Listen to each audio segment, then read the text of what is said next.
This is Tennessee Talks with United States Congressman Tim Burchett.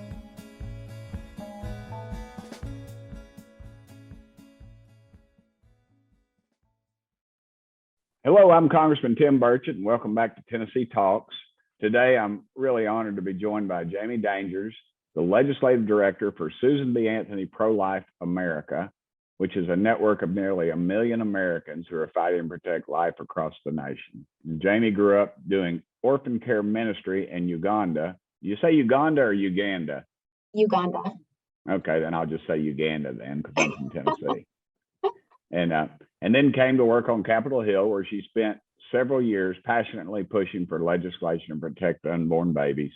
She eventually moved over to Susan B. Anthony Pro-Life America, where she still works with folks in Congress to get them the resources they needed to continue the fight for life. She's worked on this issue for many years and knows it backwards and forwards. I'm glad she's here today to talk about such an important topic. I know it's important to me and a lot of the folks that are watching this.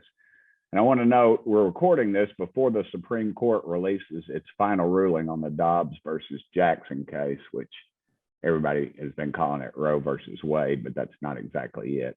And Jamie, thank you for joining me on Tennessee Talks. It's great to have you on the show.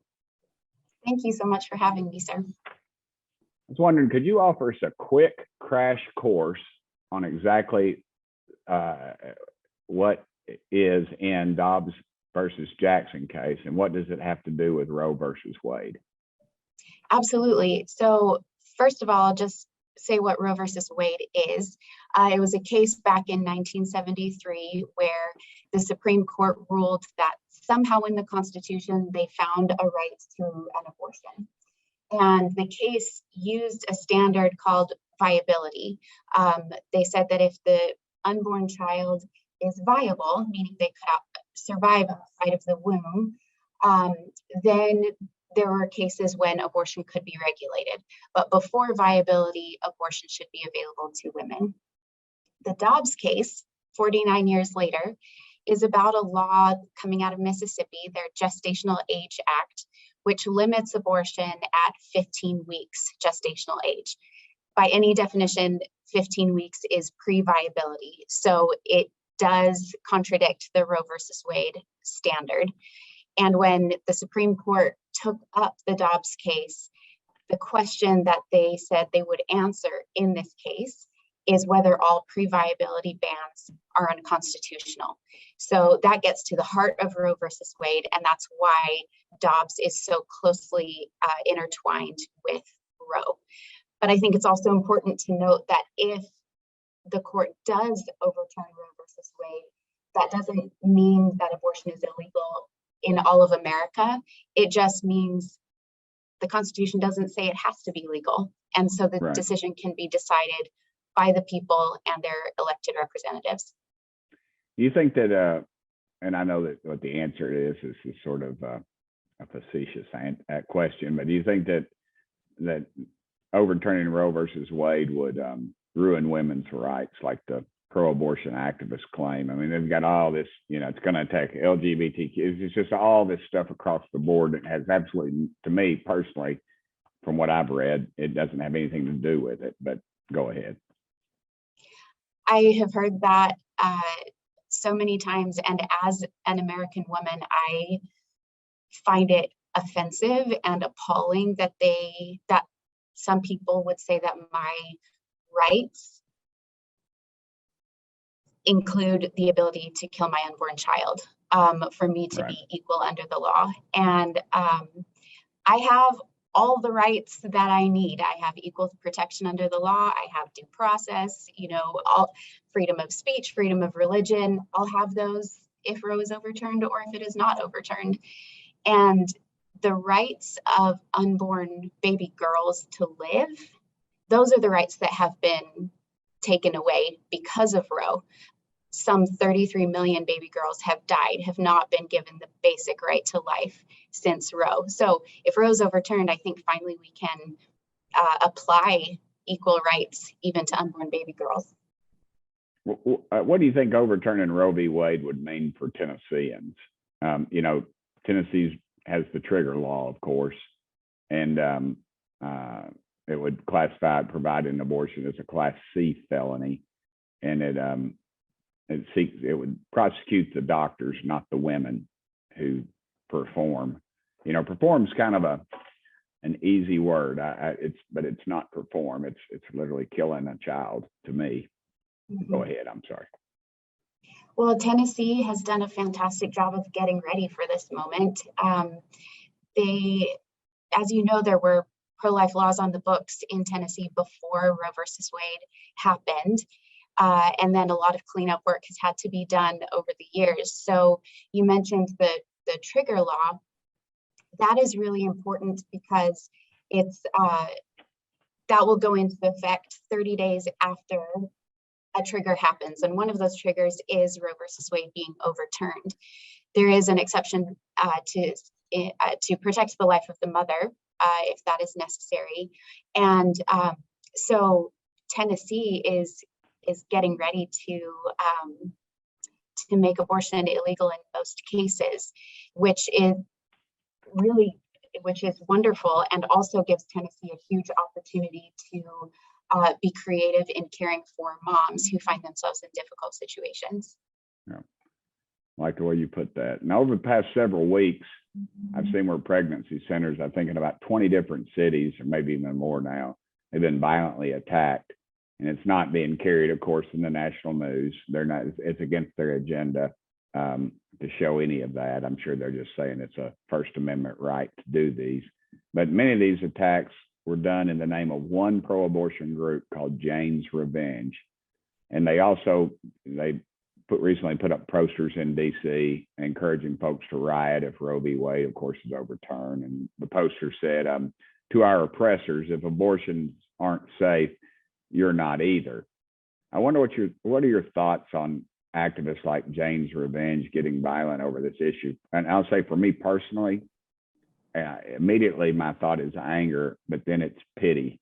I feel so sorry. I've seen some of these people, and they are just horribly miserable people, and some of them I know have had some horrible abuse. And you know, as somebody who tries to be a Christian, I pray for folks like that. I get mad. That's my first gut instinct, but I know that that's not a Christian-like manner, and so I try to turn that immediately to pity, and I pray for them, because I know, like I said, too many times I've talked to too many young ladies in my life who have had abortions, and it is a very emotional and has left lifelong scars, I feel.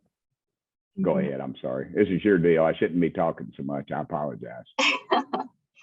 No, I've seen those posters. I've parked by them on Capitol Hill, and it is very sad, like you said, that some people think the proper response is violence. Pregnancy centers have been, as you mentioned, targeted over the last couple of months, especially since the leak draft opinion came out in this Dobbs case. And our research and education arm, the Charlotte Lozier Institute, just put out a paper yesterday showing that since 2016, pregnancy centers have saved over 800,000 lives. And yet these are the same entities that are being targeted with violence. They're being firebombed, they're being vandalized. And I just think it's so ironic that these, volunteers, many of them not paid volunteers, are offering services mostly for free to support women and families, and to actually empower women, to say to women, we believe that you can have a baby, and whatever the case may be, and helping them through their difficult circumstances that they may find themselves in. That is the loving and proper response. And yet groups like Jane's Revenge, for some reason, are being allowed to do this, and their behavior is in a lot of ways going unchecked. I appreciate so many members of Congress have been raising this issue to the Department of Justice, to the FBI, asking for help, asking for protection for those entities.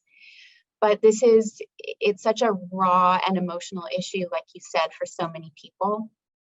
And we really as a pro-life movement, we are very loving people.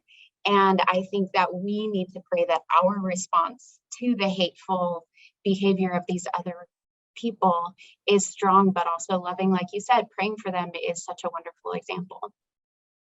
Great. Right now, it seems like, well, it is actually a fact that us pro-life legislators, we're the minority in Congress. How can we fight right now when pro-life bills are not going to make it to the floor? The Speaker Pelosi, as a Catholic, I still can't understand how these Catholics do this, but they're not allowing any legislation dealing with abortion to get to the floor, and except when it's in their favor. What can we do as legislators, do you feel? Well, I think that Americans are looking to see what members of Congress are for. And right now, like you said, there are some pretty extreme abortion bills that Speaker Pelosi and Chuck Schumer have put on the floor. And so we can show America some of these extreme bills that are far out of step of what the American people want.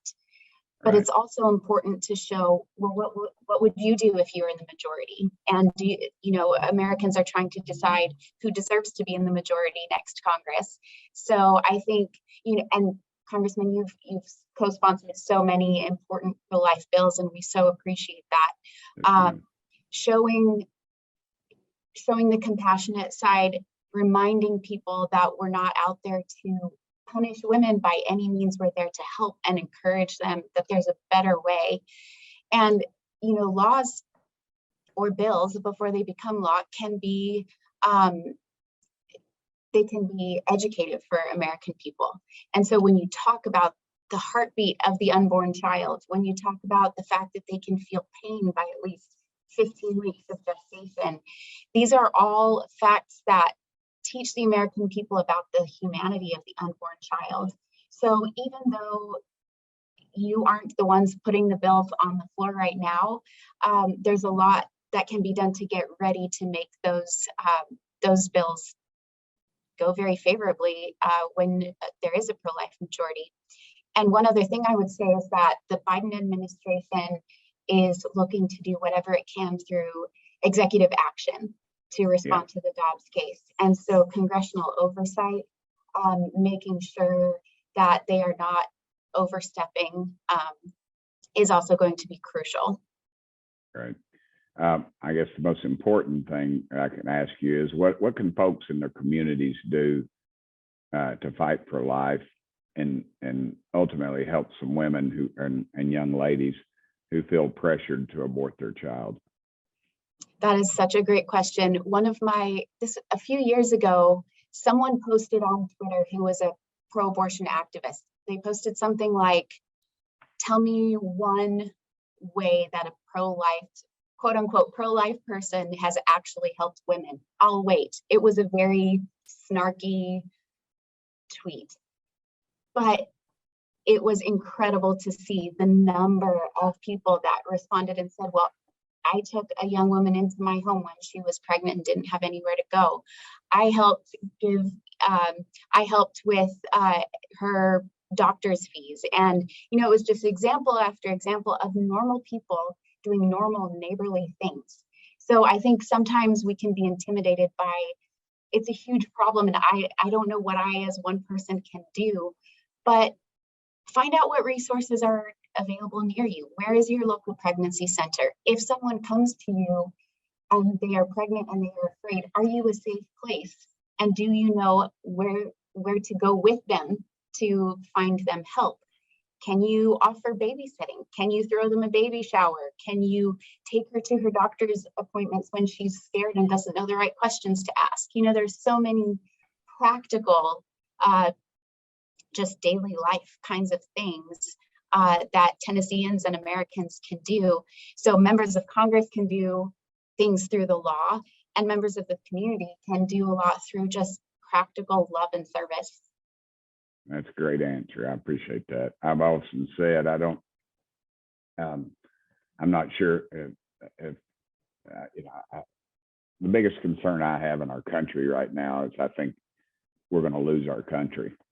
And one of the reasons, I think that the Bible talks about two or more are gathered, and I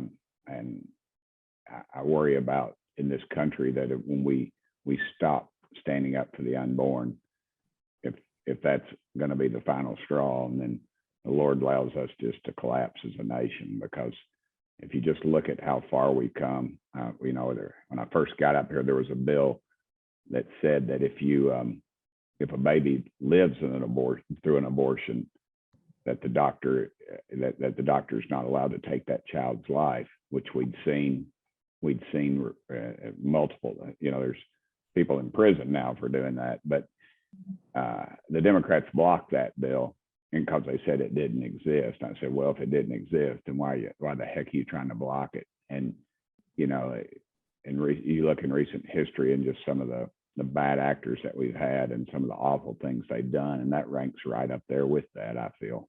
And so I think we need to be very, very careful as a nation. But let me end with this, Jamie. I always ask people if they want to ask me anything. Do you have any questions of me? Oh, thank you. Remember, this is a family podcast. Thank you for the reminder. I read that when you were in the state legislature, you sponsored legislation to protect unborn life, and I would love to hear more about that. Well, I always have. It's always been close to my heart. I was in the state legislature with a guy named Bill Dunn, and I think he had 5 kids, homeschooled them all, and him and his wife actually, she ran the local Right to Life organization, still does, as a matter of fact. And lights just went off. There we go. One of those cost-saving methods. But they're still friends of mine, and so it's just part of my deal. I've told this story before. Sorry, there goes that annoying buzzer, which means absolutely nothing to me. But I told you this earlier. I'll go briefly into it. But right before my mama died, she was talking to people that had gone before her. She's talking to my daddy and her parents and her brother who died in the Second World War. And then at one point she looked off and said, and she was looking off, I remember, and I said, Mama, what are you looking at? And she said, I'm just looking at all those sweet little babies up there.